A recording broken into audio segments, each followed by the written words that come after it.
Kita hari ini akan melihat firman Tuhan yang saya beri tema topik utama Alkitab. Jadi kita akan melihat apa sih sebenarnya topik utama Alkitab kita. Jadi saya akan mulai dengan bertanya kepada saudara-saudari semua, teman-teman semua, saat kita membaca Alkitab kita, apakah teman-teman semua pernah pada suatu posisi, ya, suatu kondisi, kita tidak mengerti dengan apa yang kita baca, dan akhirnya menimbulkan banyak pertanyaan-pertanyaan yang tidak kita bisa jawab ketika kita membaca Alkitab kita. Kenapa cerita ini seperti ini? Kenapa cerita itu seperti itu, gitu ya? Dan kenapa informasi yang kita dapat dari cerita ini nggak banyak, gitu? Dan ini membuat kita sulit untuk mengerti. Sebenarnya Alkitab ini ngomongnya apa sih, gitu ya? Jadi kadang kita melihat cerita yang terutama di Perjanjian Lama itu sebagai sebuah cerita yang ya sudah begitu saja gitu. Dan pada akhirnya ketidakmengertian kita ini membuat kita akhirnya tertunda gitu ya. Atau kita bilang stuck dalam suatu cerita atau dalam suatu perikop tertentu di dalam Alkitab, dan akhirnya kita tidak maju-maju dalam membaca Alkitab kita karena kesulitan-kesulitan itu ya membuat kita akhirnya itu jadi malas untuk melanjutkan membaca Alkitab kita, membuat kita akhirnya malas untuk belajar akan Alkitab kita. Kayak misalnya kita katakan, ah kemarin saya baca Alkitab saya nih, tapi saya nggak ngerti gitu ya. Kalau saya lanjutin, saya makin nggak ngerti lagi. Nah, jadi pikiran-pikiran seperti itu akhirnya membuat kita akhirnya tuh malas untuk membaca Alkitab kita, untuk melanjutkan pembacaan pembelajaran Alkitab kita. Mari kita pertama lihat dari perikop ayat Yesaya 28 ayat 10 ya. Yesaya 28 ayat 10. Kita akan baca pertama-tama terjemahan TB-nya ya. Sebab harus ini, harus itu. Mesti begini, mesti begitu. Tambah ini, tambah itu. Ini kalau kita baca Bapak Ibu, teman-teman semua, ini kita agak bingung juga ini. Apa artinya nih? Sebab harus ini, harus itu. Mesti begini, mesti begitu. Tambah ini, tambah itu. Apa yang mesti begini, apa yang mesti begitu. Tambah apa di sini, tambah apa di situ. Dan kita mendapatkan informasi yang lebih baik ketika kita coba membandingkannya dengan King James Bible. Ya, saya akan bacakan yang versi King James-nya dalam bahasa Inggris terlebih dahulu. For precept must be upon precept, precept upon precept, line upon line, line upon line, here a little and there a little. Jadi ada satu kata yang menarik di sini, yaitu adalah precept. Ya. Precept kalau kita terjemahkan ke dalam bahasa Indonesia, itu ada tiga arti, tiga terjemahan. Yang pertama itu adalah ajaran. Jadi precept itu bisa dikatakan ajaran, pedoman, atau petunjuk. Nah, jadi sekarang kita udah mulai lebih jelas lagi nih, maksud dari ayat ini ngomongnya apa. Jadi kalau misalnya kita masukkan kata ajaran, pedoman, dan petunjuk ke dalam ayat Yesaya 28 ayat 10, kira-kira akan seperti ini. Sebab harus ada ajaran demi ajaran, garis demi garis demi garis, di sini sedikit, di sana sedikit. Atau mungkin kita pakai kata pedoman atau petunjuk, gitu ya. Sebab harus ada pedoman demi pedoman, ajaran, petunjuk demi petunjuk, garis demi garis, di sini sedikit, di sana sedikit. Artinya apa? Artinya tampaknya bagaimana Alkitab ini ditulis. Tuhan ingin kita tetap terus membaca Alkitab kita, apapun yang terjadi. Entah kita stuck atau tidak.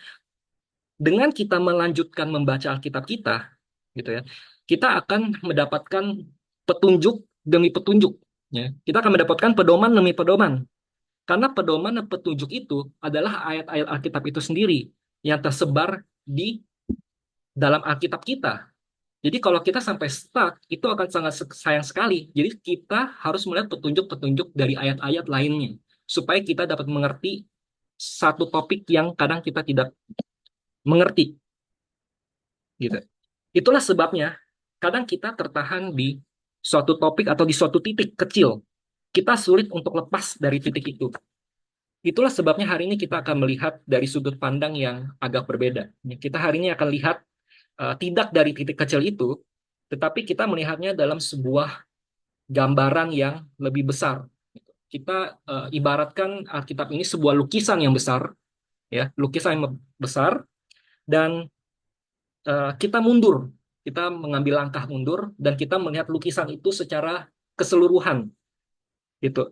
Sehingga kita dapat melihat sebenarnya ini lukisannya tentang apa, gitu kan. Jadi setelah kita familiar akan lukisan ini, akan Alkitab kita, mengenai tema dari Alkitab kita, tema dari lukisan ini, barulah kita dapat melangkah maju, kita mendekat, kita melihat detil-detil dari lukisan-lukisan tersebut yang lebih dalam. Dengan kata lain, kita melihat, kita dapat membahas ayat demi ayat lebih detil.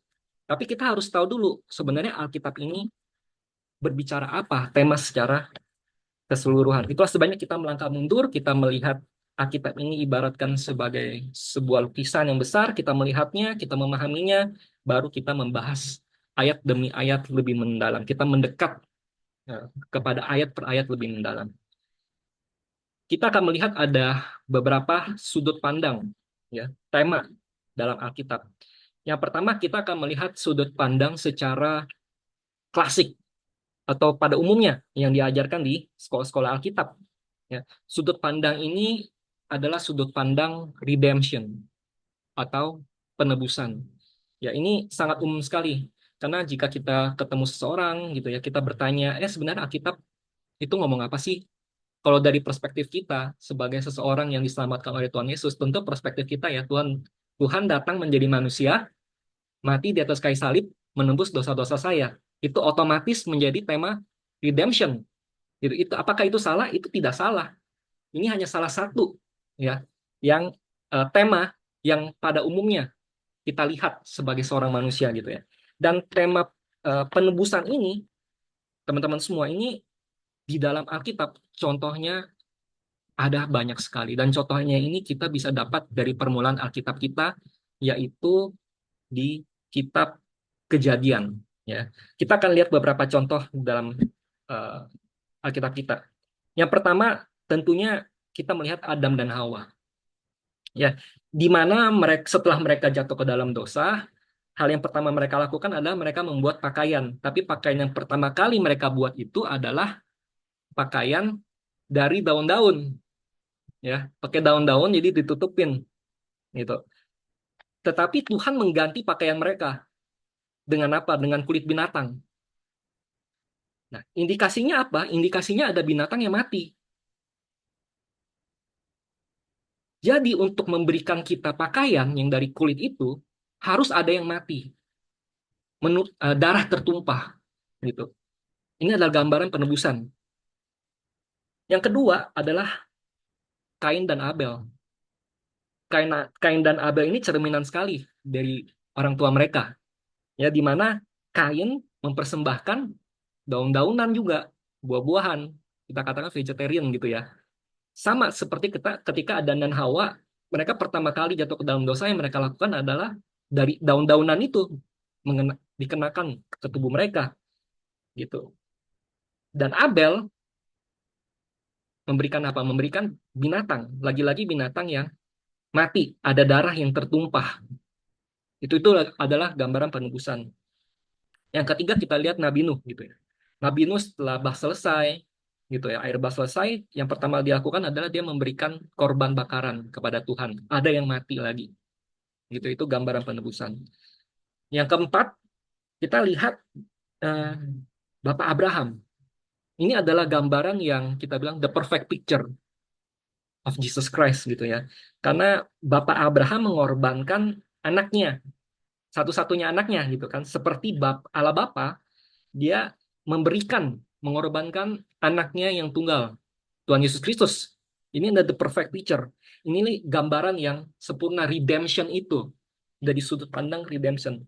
Dan kita akan lompat pada akhirnya, Tuhan Yesus sendirilah yang menjadi gambaran-gambaran yang di dalam perjanjian lama itu menjadi gambaran yang nyata pada akhirnya. Ini loh yang harusnya terjadi dari gambaran-gambaran yang dilakukan oleh orang-orang perjanjian lama. Ya, Tuhan Yesus sendirilah yang datang menjadi korban, sacrifice, yang mati gitu. Gambaran-gambaran yang sudah dilakukan di orang-orang perjanjian lama. Karena seperti Yohanes Pembaptis, ya, dia mengatakan, lihatlah anak domba Allah yang menghapus dosa dunia, Yohanes 1 ayat 29. Jadi ini the perfect picture, apa? Redemption. Jadi kita bisa melihat uh, Alkitab kita ini dari sudut pandang pada umumnya dengan tema redemption, penebusan itu yang pertama. Yang kedua, kita akan melihat sudut pandang yang hari ini saya akan coba untuk jelaskan gitu ya. Sudut pandang yang berbeda daripada umumnya, itu sudut pandang kingdom ya. Sudut pandang kingdom yaitu adalah kerajaan. Dan kita akan melihat mengapa sudut pandang kerajaan. Kenapa harus kerajaan? Kira-kira seperti itu. Salah satu alasannya mengapa kita melihat Alkitab dari sudut pandang kerajaan adalah karena Tuhan Yesus pernah berkata di dalam Matius 12 ayat 34. Mari kita lihat Matius ya. Matius 12 ayat 34. Di sini konteksnya adalah Tuhan Yesus sedang berbicara kepada para Farisi ya, gitu.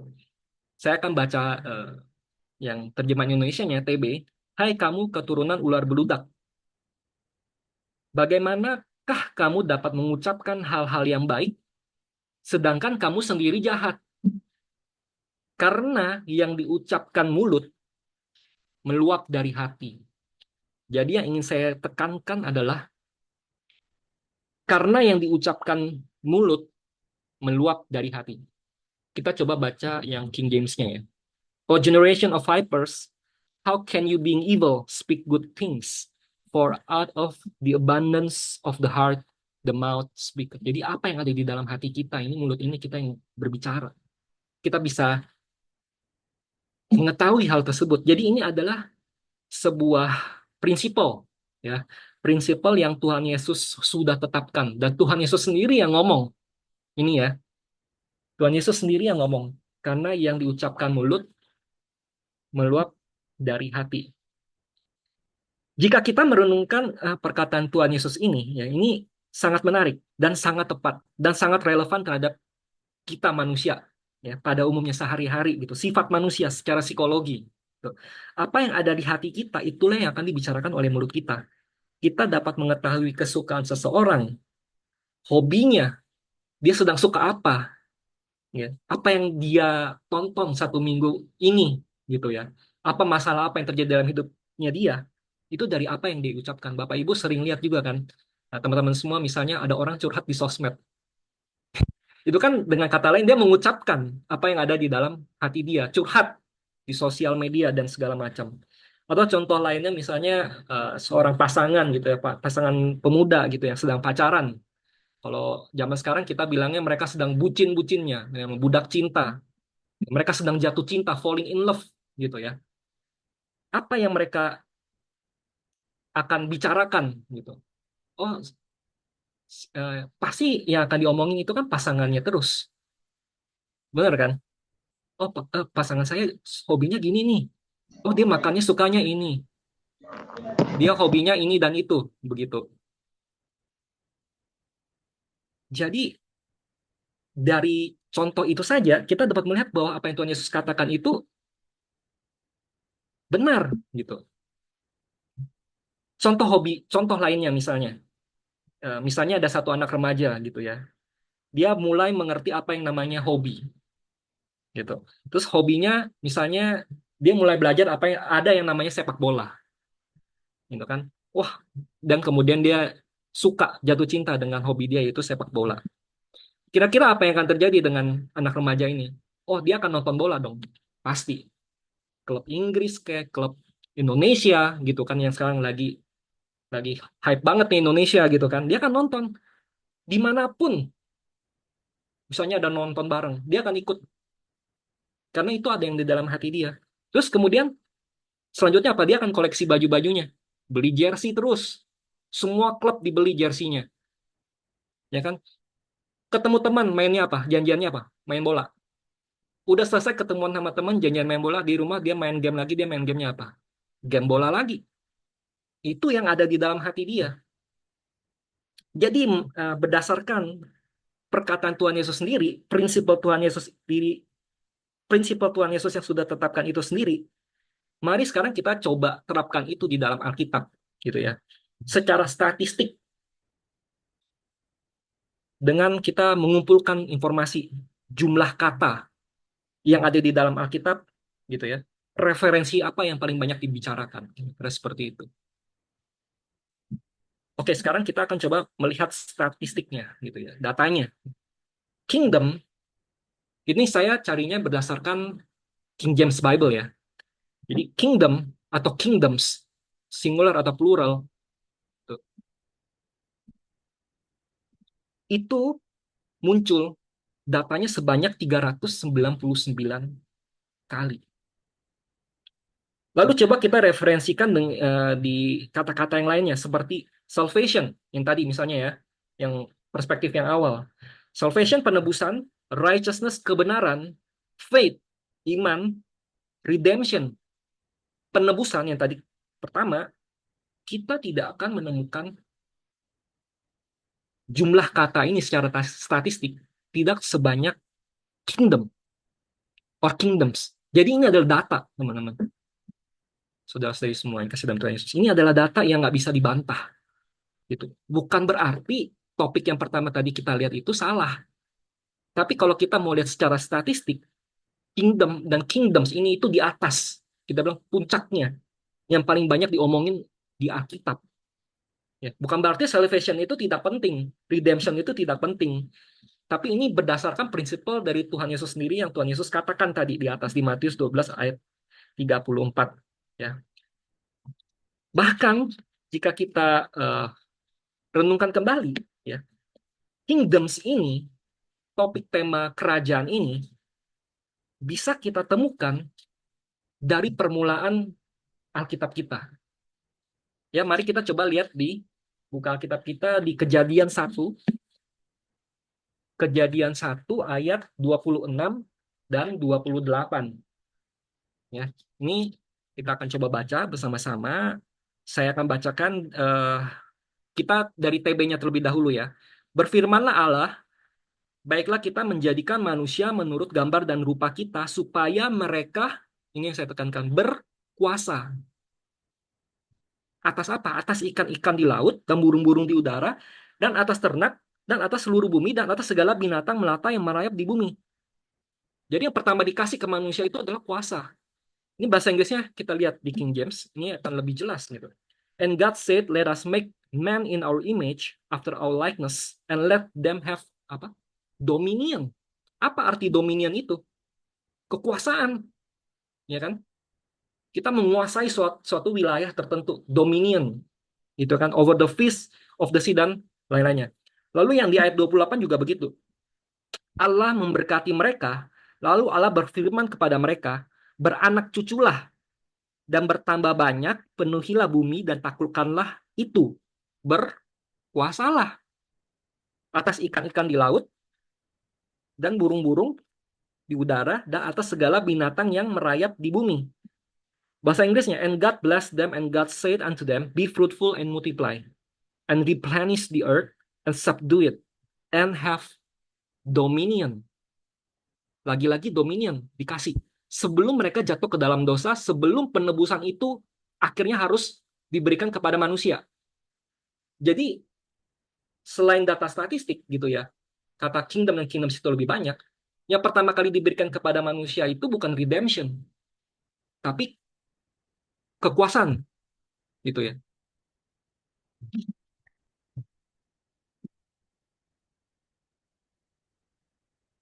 Dengan kata lain, dapat kita simpulkan bahwa Adam diberikan kuasa oleh Tuhan. Berarti karena waktu itu belum ada manusia lain selain Adam, berarti secara tidak langsung Adam adalah rajanya, ya kan, dia berkuasa. Dia adalah raja. Dia adalah raja. Karena Adam adalah raja, otomatis pasti dia punya kerajaan dong, ya kan? Nggak mungkin raja nggak punya kerajaan, nggak punya wilayah tempat dia berkuasa. Nggak mungkin. Berarti otomatis dia punya kerajaan. Baru setelah dia jatuh, Tuhan kasih penebusan, gambaran-gambaran penebusan tersebut. Gitu. Dan jika kita perhatikan teman-teman semua, sampai sekarang sebenarnya seperti sebuah lukisan gitu ya. Tuhan ingin memulihkan kondisi dunia ini sebenarnya ke seperti semula ketika mereka memberikannya kepada manusia gitu. Karena manusianya gagal nih. Jadi sekarang Tuhan berusaha untuk bagaimana caranya kita balikin lagi seperti lingkaran. Alkitab itu seperti lingkaran. Mulainya di dalam kerajaan, ya teman-teman, nah, berakhir akan dalam sebuah kerajaan. Tapi yang memerintah nanti itu bukan Adam lagi, yang menjadi raja maksudnya. Yang menjadi raja yaitu ya Tuhan Yesus itu sendiri, ya. Karena manusia sudah gagal, gitu. Itulah sebabnya, ya teman-teman semua, kita sampai saat ini kita sedang menantikan Tuhan Yesus untuk datang kembali yang kedua kalinya. Untuk apa? Supaya kita mendapatkan dunia yang damai, dunia yang tidak ada sengsara, ya. Karena Tuhan sendiri yang memerintah, Tuhan sendiri yang akan turun secara fisik di bumi ini untuk memerintah, sehingga semua orang benar-benar akan mendapatkan keadilan. Ya. Jadi nggak ada lagi tuh yang diperas pajaknya segala macam ya di pengadilan ya, tidak adilan yang kita temukan gitu ya, peperangan yang seperti yang kita lihat sekarang, Rusia, Ukraina, Israel dan musuh-musuhnya, itu yang akan kita tunggu teman-teman semua. Dan kerajaan tersebut dinamakan kerajaan 1000 tahun atau kerajaan milenium ya. Jadi beberapa minggu ini Pak Gembala juga ini ya lagi gencar untuk ngomongin soal Israel gitu ya. Dan sekarang juga ini ada hubungannya dengan Israel, kerajaan 1000 tahun. Nah, oke, apa buktinya sekarang? Bakal ada kerajaan 1000 tahun. Ya, mungkin teman-teman nanti akan ketemu di banyak orang nih, karena akan ada banyak denominasi Kristen lainnya yang tidak percaya bahwa kerajaan itu harus datang di bumi ini. Kita lihat, dan ini akan menjadi jawaban yang sulit dibantahkan sebenarnya, jika kita tetap berpegang kepada firman Tuhan itu sendiri. Mari kita lihat di Wahyu 20, kita akan baca bersama-sama Wahyu 20, ayat 3 ya, sampai 4. Jadi ini teman-teman boleh catat, ini kita katakan ayat pamungkas kita nih, ya, untuk menjawab mereka yang tidak percaya. Gitu. Ada kerajaan milenium ya. Mari kita sama-sama membacanya. Dari yang ayat ketiga terlebih dahulu, saya akan baca TB-nya ya. Lalu melemparkannya ke dalam jurang maut dan menutup jurang maut itu dan memeteraikannya di atasnya, supaya ia jangan lagi menyesatkan bangsa-bangsa sebelum berakhir masa apa? 1000 tahun. Kemudian daripada itu ia akan dilepaskan untuk sedikit waktu lamanya. Jadi ini jelas 1000 tahun. Ya. Kalau dalam bahasa King James-nya, Inggrisnya, till the 1000 years should be fulfilled.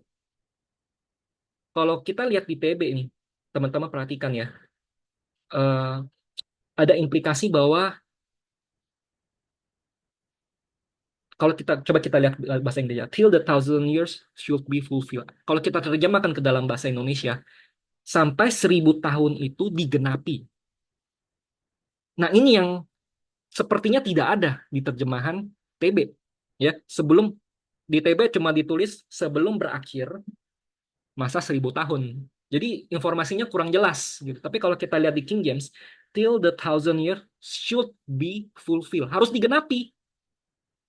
1000 loh angkanya loh. Nggak 999. Ini spesifik 1000. Jadi kalau kita ketemu orang yang, oh tidak ada amilenium.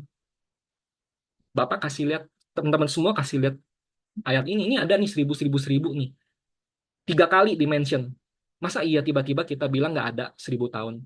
Dan ada juga kita ketemu mereka yang mengatakan bahwa, oh kerajaannya sekarang.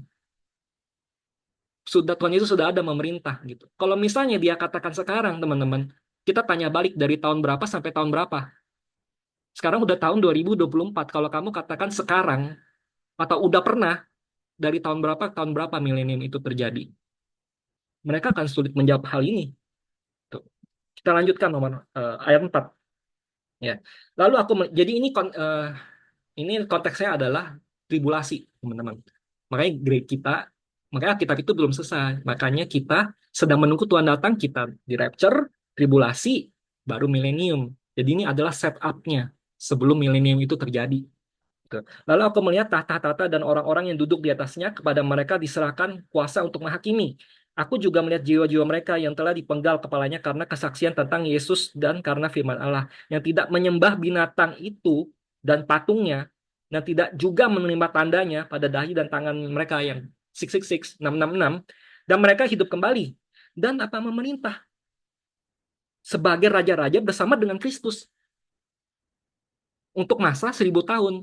Kalau mereka katakan ini sudah ada, kapan, di mana, dan tahun berapa sampai tahun berapa? Nggak ada. Yang ayat 5. Tetapi orang-orang mati yang lain tidak bangkit sebelum masa berakhirnya berapa lagi? Yang 1000 tahun lagi. Itulah kebangkitan yang pertama.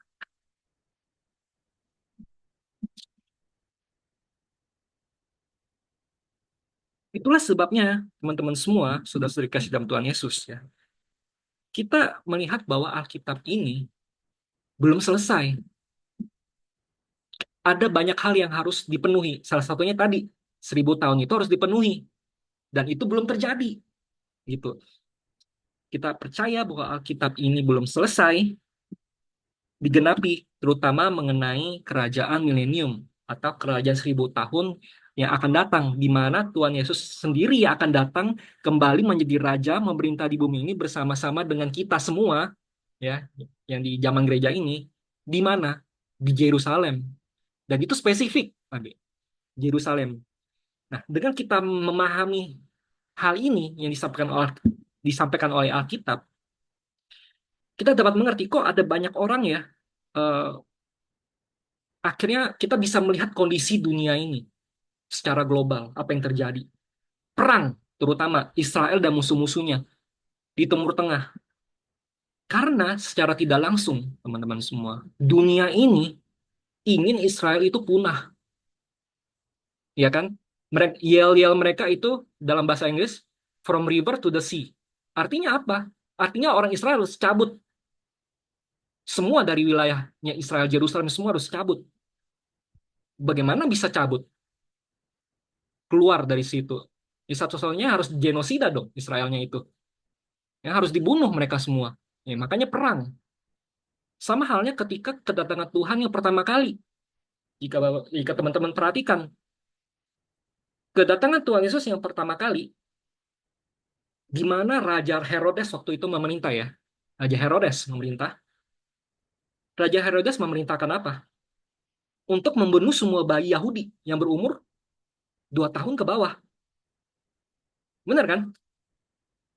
Sebelum Tuhan Yesus sebelum Tuhan Yesus datang, mau ada pembunuhan. Seakan-akan seperti mau genosida. Dan ini kita sedang menanti Tuhan Yesus datang yang kedua kali. Dan seakan-akan Israel ingin dimusnahkan. Itu kan yel-yelnya kita semua kan yang di sini kan yang menjadi musuh. Kita tidak musuh, maksud saya di lingkungan kita yang bermusuhan dengan Israel. Oh, Israel harus dimusnahkan. Ya harus dibunuh dong, berarti Israelnya. Ini gambaran yang sama, pola yang sama terjadi setiap kali Tuhan mau datang.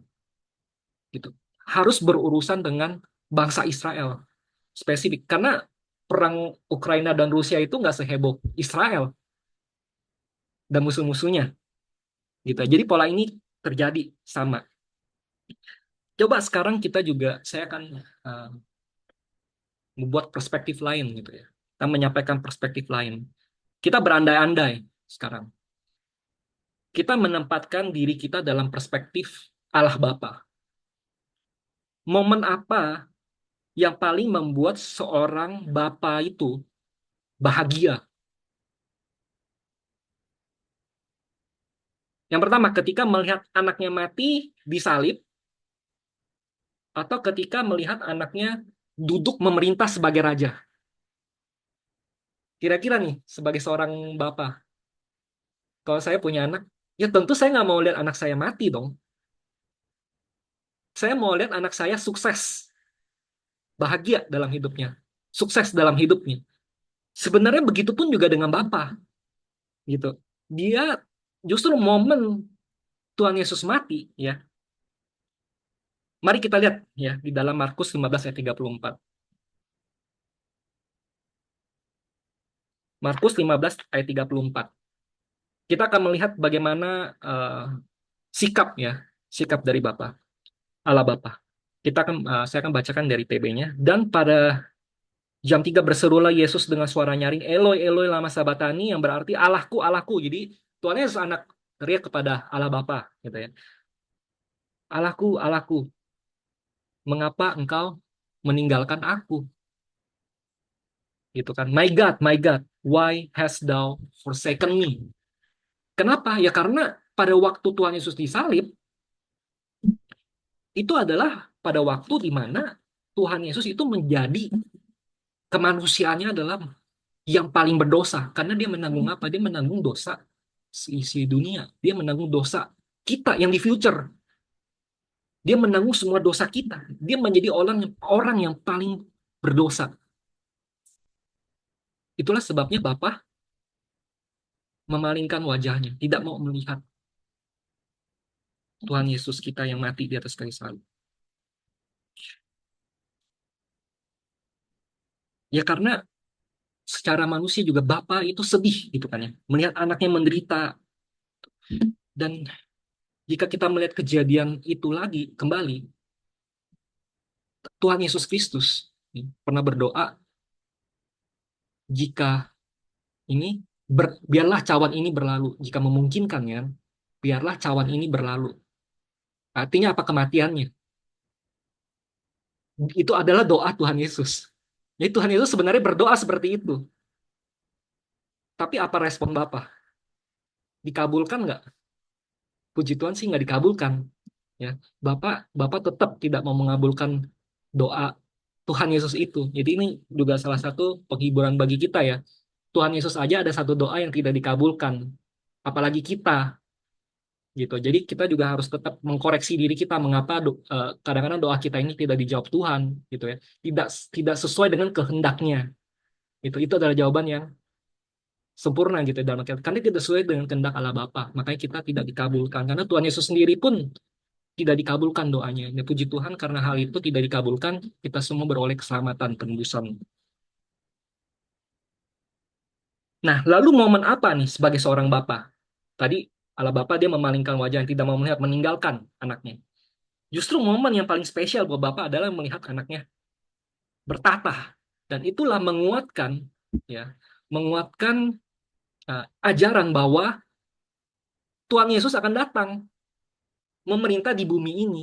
Karena dia disalib di bumi, dia harus memerintah di bumi. Dan itu janji-janjinya tuh di perjanjian lama pun sebenarnya banyak tersebar seperti kata Yesaya tadi, ya kan?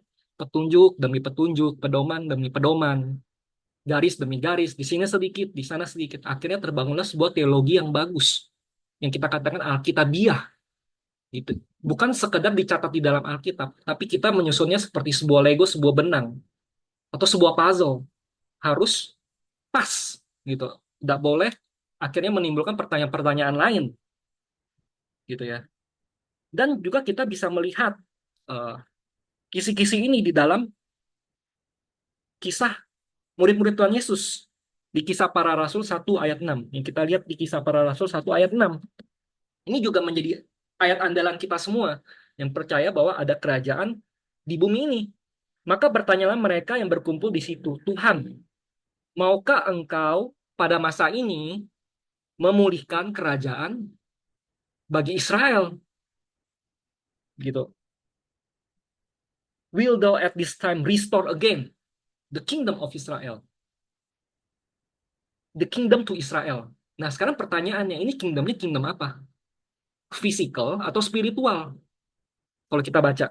Kalau misalnya murid-muridnya yang bertanya kepada Tuhan Yesus, kira-kira muridnya bertanyanya, oh ini, enggak, ini maksud kami, murid-muridnya, ini kerajaannya yang spiritual, yang nggak kelihatan di bumi.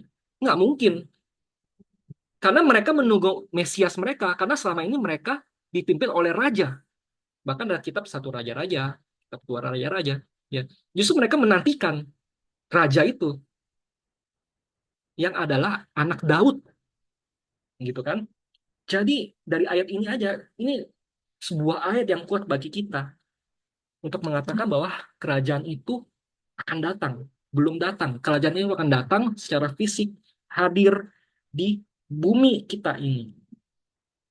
Nah, ini juga satu pandangan lagi ya, kita melihat yang menjadi eh, ayat pada tema kita hari ini, yaitu Matius Matius 9. Saya akan ambil dari Matius 9 ayat 10 yang tadi sudah kita baca bersama-sama. Ya, ini em, famousnya adalah, terkenalnya adalah doa Bapa kami, gitu ya.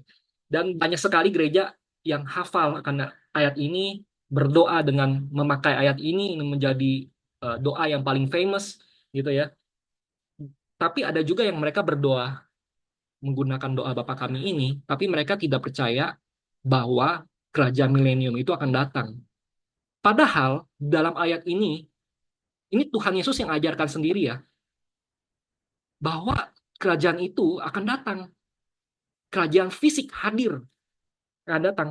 Apa buktinya? Mari kita coba baca bersama-sama ya. Tanpa mereka sadari sebenarnya di ayat ini sudah menjelaskan sekali, ini menjadi, kalau kita bermain catur ini skakmat gitu ya. Mari kita baca bersama-sama. Karena itu berdoalah demikian. Bapa kami yang di surga, dikuduskanlah namamu. Ini pembukaannya. Ya. Setelah pembukaannya langsung apa? Datanglah kerajaanmu. Jadilah kehendakmu di bumi seperti di surga. Oh, ini maksudnya kerajaannya maksudnya spiritual. Karena kan kita berdoa secara spiritual. Tapi kita coba lagi, kita nggak usah pusing mikir-mikir mereka ngomongnya mau membalikkan ayat firman Tuhan itu. Kita baca lagi aja. Firman Tuhannya ngomong apa? Datanglah kerajaanmu, jadilah kehendakmu. Kehendaknya kehendak apa nih? Ya baik lagi dong ke awal. Sesuai dengan konteksnya. Ya kerajaanmu dong. Kehendaknya Tuhan apa? Datanglah kerajaanmu. Itu adalah kehendaknya Tuhan. Supaya kerajaan itu datang. Di mana? Di bumi. Seperti di surga. Jadi harus ada di bumi. Seperti di surga. Kehendaknya apa? Datangnya kerajaan itu. Jadi teman-teman semua, saudara-saudari kasih dalam Tuhan, ayat ini sendiri sudah membuktikan bahwa kerajaan itu harus datang. Fisikal di bumi. Seperti yang ada di surga. Jadi kalau ada bilang, oh kehendak ini apa? Oh ini kehendaknya Tuhan. Kehendak Tuhan kan banyak. Oh gini, gini, gini. Enggak, kita baikin lagi ke konteksnya sesuai dengan ayat. Kehendaknya apa? Ditulis di sebelumnya, datanglah kerajaanmu. Jadi kehendaknya Tuhan adalah supaya kerajaannya datang di mana? Di bumi. Eits. Dia bilang, oh cuma di surga memerintah. Oh, enggak dong, di bumi. Gitu. Jadi ini ayatnya sangat jelas sekali ya teman-teman semua ya. Jadi kalau mereka misalnya masih berkelit, ada yang masih berkelit tidak percaya bahwa kan harus ada kerajaan fisikal gitu ya yang hadir di bumi ini. Wah, bingung juga kenapa bisa seperti itu gitu ya. Mungkin kita akan jelaskan ya secara pelan-pelan gitu ya. Bagaimana ini kamu lihat nih ayat-ayat ini semuanya ini sangat nyata sekali. Nah, bahkan di dalam doa Bapa kami itu aja setelah pembukaannya aja langsung ngomong mengenai kerajaan. Datanglah kerajaanmu. Jadilah kehendakmu yang di mana kerajaan itu harus datang di mana di bumi seperti di surga. Kalau orang bilang udah datang, mana? Sekarang mana belum datang kok? Kok bisa mengatakan kerajaannya yang di surga memerintah? Sedangkan ada spesifikasi lain dari kerajaan milenium itu harus ada apa? Kedamaian nomor satu. Kita bisa balik lagi bilang ke mereka harus ada kedamaian milenium. Bagaimana kedamaiannya? Nggak ada. Karena lagi perang. Kita bahkan bangsa Israel yang berperang sekarang, gitu kan? Itulah sebabnya teman-teman semua kasih dalam Tuhan Yesus. Kita belajar hari ini kita melihat dari angle yang berbeda, yaitu kerajaan, ya, yang membuat kita akhirnya mengerti nih sekarang. Tema utamanya adalah kerajaan. Itu akan membantu kita melihat, membaca Alkitab kita. Kita maka itu memberikan jawaban kepada mungkin teman-teman semua ketika baca di perjanjian lama, oh kok ini bacanya kerajaan semua? Ya karena memang temanya itu kerajaan. gitu. Jadi kalau misalnya ada yang datang kepada kita suatu saat nanti, atau mungkin kita berdiskusi kepada orang lain, sebenarnya Alkitab kamu ngomong apaan sih? Gitu kan? Mereka pasti mungkin udah dengar kalau misalnya soal penebusan. Wah, Tuhan Yesus mati bagi dosa. Itu harus kita beritakan. Tapi setelah kita kasih tahu perspektif yang berbeda, angle yang berbeda. Oh, Alkitab ini saya ngomongnya mengenai kerajaan, gitu. Karena kerajaannya dimulai dari Adam, ya, diakhiri dengan kerajaan. Di tengah-tengahnya, Tuhan mau supaya kita ikutan memerintah selama-lamanya. Bagaimana caranya? Jadi Tuhan harus datang mati di tengah. Supaya apa? Supaya dia bisa memerintah bersama dengan kita. Itulah baiknya baiknya Tuhan kita ya. Dia nggak mau memerintah sendirian. Nggak seru dia bilang. Harus ada kita juga ikutan. Biar seru. Gitu. Ibarat kata bilang biar seru. Tetapi keseruannya kita itu dia bayar dengan harga yang mahal. Dia sendiri yang harus mengorbankan dirinya supaya kita bisa ikutan. Yaitu betapa baiknya Allah Bapa. Anaknya aja Bapa kasih Tuhan Yesus Kristus, Tuhan kita, Juru Selamat. Apalagi cuman memerintah. Itu hal yang kecil buat dia. Itu karena hal yang besar anaknya sendiri dia berikan buat kita. Oke, satu hal terakhir lagi yang ini saya katakan ini bonus untuk kita ya. Jadi saya eh, saya aware gitu banyak yang tidak percaya King James itu sebagai the perfect word of God. Tapi ada hal yang menarik dari Alkitab kita yang kita percaya. Saya pribadi percaya Alkitab King James ini tidak ada salahnya dan saya tidak akan mengoreksinya. Dan ini kan menjadi dasar iman saya dan juga menjadi dasar gereja kita yang kecil ini bahwa King James ini jangan diotak-atik kata-katanya gitu ya. Dan jika kita melihat gitu ya, ada satu Alkitab di muka bumi ini yang diberi nama King James Bible, hanya ada satu. Yang dimana itu menjadi dasar iman kita di gereja kita. Nah, uniknya ya kalau misalnya King James ini kita translate ke dalam bahasa Indonesia, itu menjadi Alkitab Raja James kalau kita mau katakan gitu ya. Alkitab Raja James. James dan Ayub itu adalah satu nama yang sama. Sama seperti Joshua dan Yesus. Ya, jadi kalau ketemu teman yang namanya Joshua itu literally Yesus. Karena di Alkitab seperti itu, gitu ya. Eh, jadi Alkitab Raja Ayub. Bisa kita katakan seperti itu ya. Karena King James, James itu Ayub. Ayub, kita tahu di dalam Alkitab kita itu dirubah namanya menjadi apa? Israel. Jadi kalau kita mau literal, literal kita terjemahkan King James ke dalam bahasa Indonesia itu jadi Alkitab Raja Israel.